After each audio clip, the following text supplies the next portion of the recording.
Kalau misalnya kita tidak memiliki tekad yang kuat, maka kita juga tidak bisa sampai ke tempat itu dan melakukan perbuatan baik.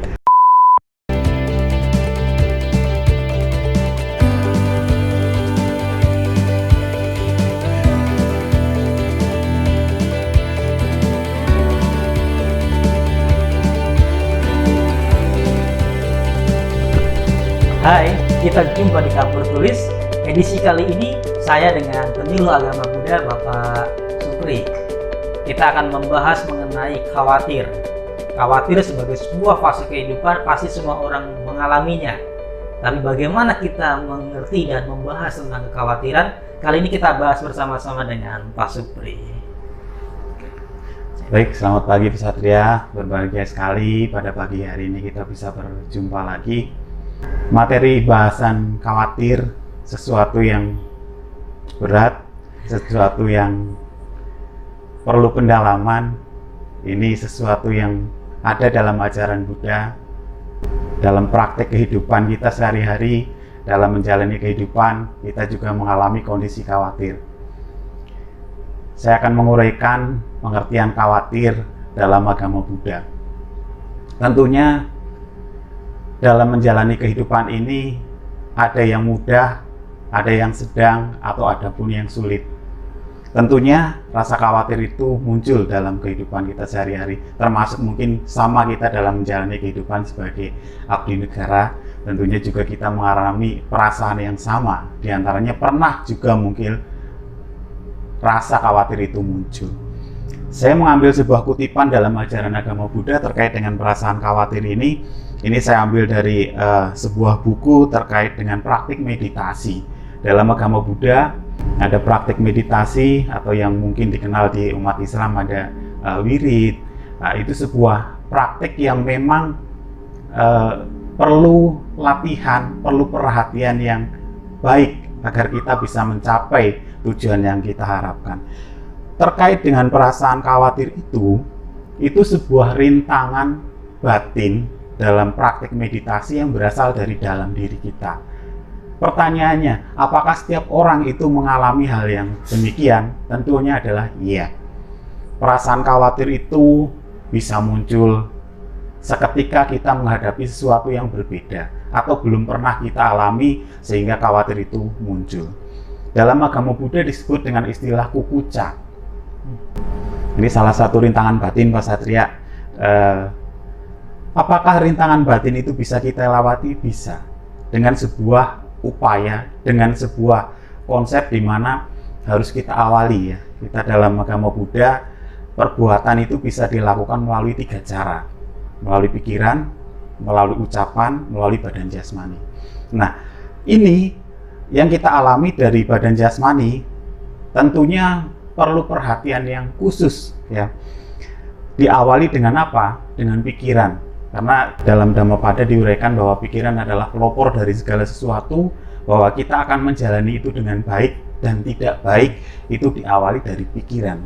Bagaimana pikiran kita itu bisa menjadi penentu langkah atau berpikir atau berucap kita, yaitu kita tentukannya adalah berawal dari pikiran. Kalau pikirannya saya Pak Satria pikirannya baik dalam melakukan segala sesuatu, misalnya kita dalam melayani tentunya hasilnya akan baik, baik melalui ucapan maupun melalui badan jasmani. Nah, yang dinamakan kukuca atau kekhawatiran ini harus kita lihat dengan bijaksana dalam suatu pengertian bahwa sesuatu rintangan itu dialami oleh semua orang. Nah, bagaimana kita untuk menghadapi itu? Tentunya kita juga punya tip atau punya keinginan atau punya kemauan masing-masing ya dalam menjalaninya. Kekhawatiran itu juga tidak boleh berlebihan. Kekhawatiran itu bisa kita minimalisir dengan pikiran-pikiran yang baik. Bahwa di saat pandemi itu bisa kita melakukan hal yang positif, diantaranya adalah melatih diri. Dalam pengendalian diri, ajaran Buddha menguraikan bahwa pengendalian diri itu memang tingkatannya lebih sulit daripada mengendalikan orang lain. Mungkin Pak Satria punya komunitas dalam jumlah yang ribuan, ya, Tetapi pertanyaannya, maaf, apakah Pak Satria sudah menguasai diri sendiri sepenuhnya untuk mengendalikan diri? Sama juga seperti saya. Misalnya kita mempunyai komunitas yang sampai 1000-an, mungkin kita bisa mengendalikannya. Tetapi mengendalikan diri sendiri itu lebih sulit daripada mengendalikan 1000 orang. Itu dalam Dhammapada diuraikan demikian, bahwa pengendalian diri itu memang lebih berat daripada mengendalikan banyak orang. Kalau dari pembahasan tersebut, saya mendapat pemahaman seperti ini. Khawatir itu wajar, tapi menjadi ketakutan nggak boleh. Supaya kita dapat mengendalikan diri. Bagaimana kita bisa mengendalikan pikiran kalau diri kita sendiri nggak dikendalikan? Diri kita terdiri dari badan jasmani tadi disebutkan, terus jiwa ya, dan juga pikiran kita.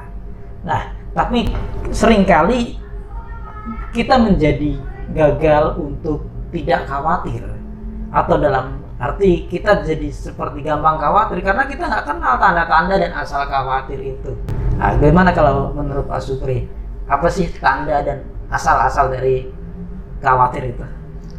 Perasaan khawatir itu muncul ya memang banyak hal. Entah mungkin karena kita belum pernah menjalaninya.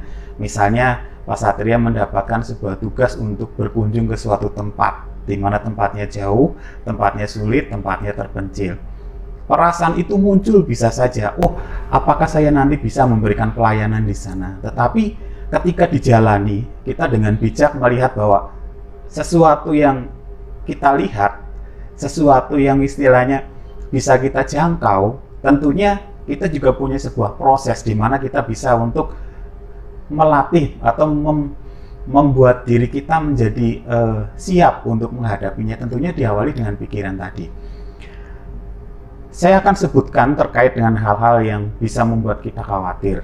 Misalnya tadi terkait dengan pekerjaan, itu salah satu dari 10 macam hal yang bisa membuat kita khawatir. Saya sebutkan 10-nya agar bisa kita simak secara bersama-sama. Bahwa tempat tinggal itu juga bisa membuat kita khawatir. Orang-orang yang dekat dengan kita, yang membantu kita dalam kehidupan sehari-hari, itu misalnya yang membantu di rumah, itu juga bisa membuat kita khawatir. Apa saja? Ya terkait dengan pekerjaannya, apakah yang rumah yang saya tinggal nanti bisa dikelola dengan baik oleh orang yang membantu di rumah kita, apakah dijaga dengan baik atau tidak. Itu juga bisa membuat kita khawatir. Keuntungan, misalnya orang-orang yang memiliki profesi dagang tentunya berpikir di masa pandemi bagaimana keuntungannya, apakah kita memperoleh keuntungan atau tidak. Itu juga muncul perasaan di sana, bisa khawatir ataupun tidak. Kemudian ada teman, ada pekerjaan, perjalanan, orang tua. Orang tua itu juga bisa membuat kita khawatir. Misalnya Pak Satria mungkin saat ini tidak berkumpul dengan orang tua, berpikir apakah orang tua saya sudah makan, apakah orang tua saya bisa hidup dengan nyaman, karena kita mungkin tidak bisa kontrol orang tua secara langsung. Itu membuat kita khawatir, dan saya juga sama merasakan hal yang sama demikian. Jadi apalagi di masa pandemi, bagaimana, apakah orang tua saya sudah makan, apakah bisa tidur dengan nyenyak dan lain sebagainya. Kemudian perjalanan, pekerjaan, ada juga penyakit. Nah, penyakit ini memang dialami oleh semua orang. Saya secara pribadi juga merasakan kekhawatiran ketika misalnya melakukan sebuah aktivitas yang melibatkan banyak orang. Kekhawatiran itu muncul, tapi bisa kita meminimalisir pikiran atau perasaan khawatir itu dengan pikiran yang baik, dengan usaha yang baik. Kita memakai masker, kita menjaga jarak, kita menghindari hal-hal yang mungkin membuat kita tertular. Yaitu sebagai upaya kita untuk menghindari kekhawatiran dari penyakit. Kemudian pelajaran. Nah, atau mungkin ada hal-hal yang dari luar diri kita. Pelajaran apakah? Pak Satria misalnya sedang menempuh proses perkuliahan pada jenjang S2, itu juga kadang-kadang kita muncul perasaan khawatir, apa ya saya bisa menyelesaikan. Tetapi hal itu bisa kita tepis dengan pikiran, dengan tekad yang kuat bahwa saya bisa melakukan itu semua. Jadi perasaan khawatir itu saya kira bisa kita minimalisir atau bisa kita hilangkan.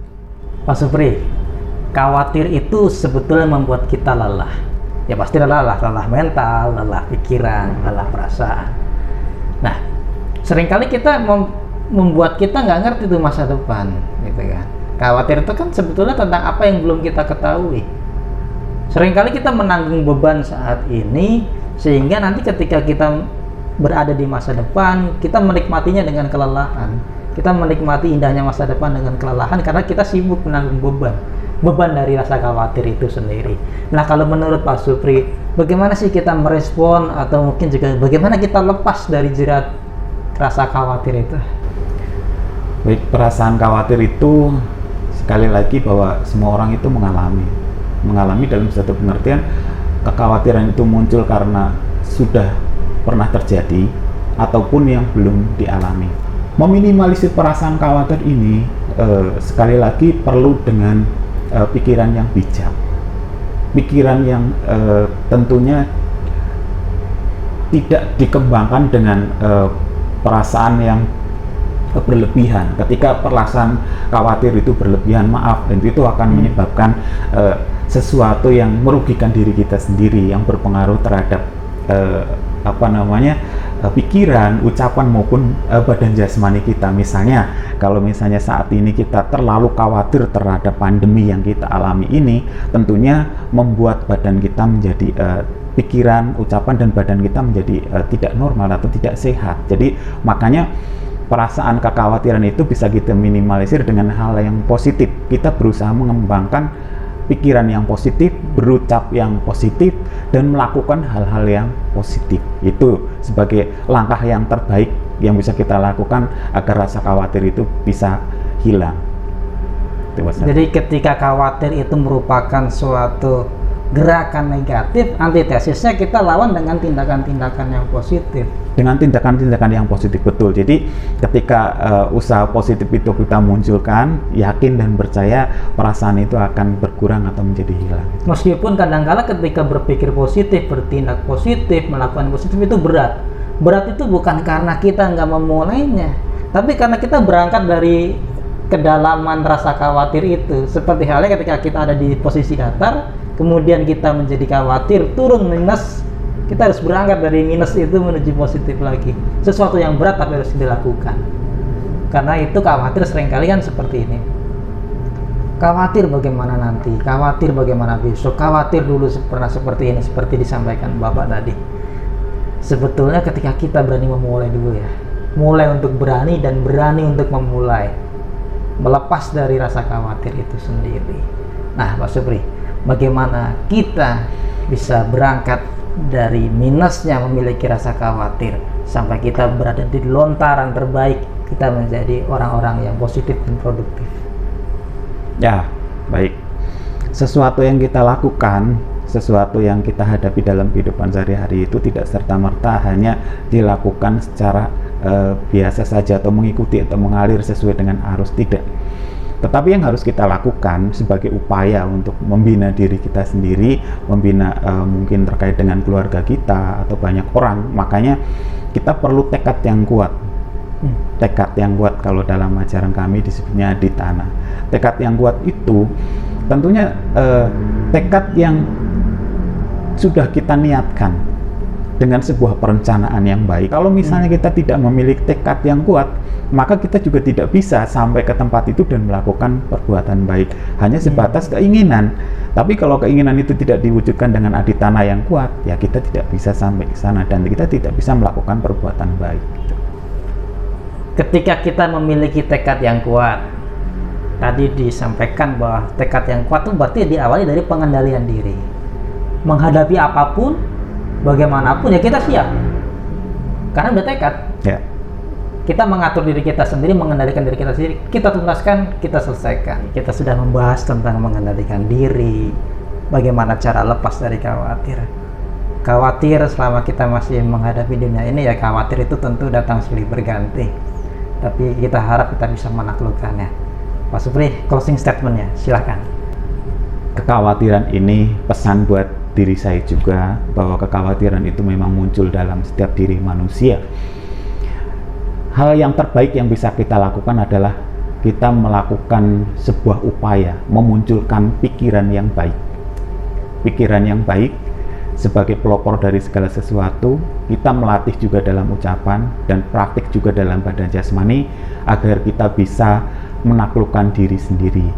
Sehingga ketika kita sudah terkendali dalam diri sendiri, maka banyak hal yang dapat kita lakukan untuk kebaikan. Demikian yang dapat saya sampaikan.